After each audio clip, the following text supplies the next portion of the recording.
Alright guys, this is a little Unimog. I've always just loved to get out and drive around. It's nice and scale. It's got a cool scale interior, and I installed the this aluminum front bumper, the whole bumper. It had a plastic one that only it was this bottom part. The plastic one had the LEDs in it, but it didn't have this brush guard on top. So I added this metal one for just more scale looks. I love the way it looks. I like that brush guard on it. And really, and then I added these tires. I've had these for a while. I put foam in them. They didn't have foams in them. I just had some foams that just happened to fit. I don't know where I got them, but they fit right in there, and they work really well. And these tires are a bit wider than the stock ones were, and they're about the same height, but they just give it an added grip. They just really help it along. Ever since I've used these, it's been the best tires for this one.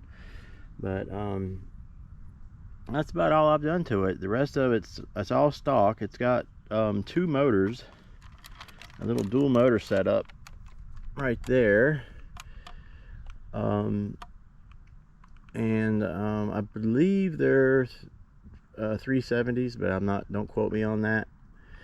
But yeah, there's 2 of them there. It has a 2-speed transmission. It has lockable diffs. You can lock the front diff or unlock it. You can unlock rear diff and unlock it any order you want.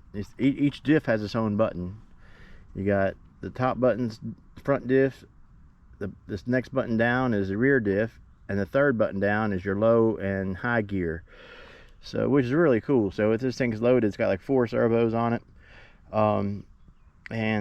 Just really cool.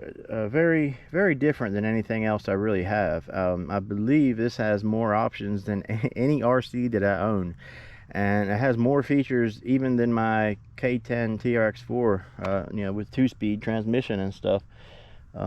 With this having dual motors and stuff, yes, the motors aren't as large, but it just has more overall features. It has I guess my Summit is probably the only one that has the equal amount of servos, and that's only because the Summit has 2 steering servos. This only has 1 steering servo, but it has a servo on each diff, which is really cool. But anyway, I'll quit rambling on. You guys got any questions for me, hit me up in the comments. Hope you guys enjoyed the video. If you did, hit that like button if you like this RC, if you like what I'm doing. And as always guys, thank you for everything.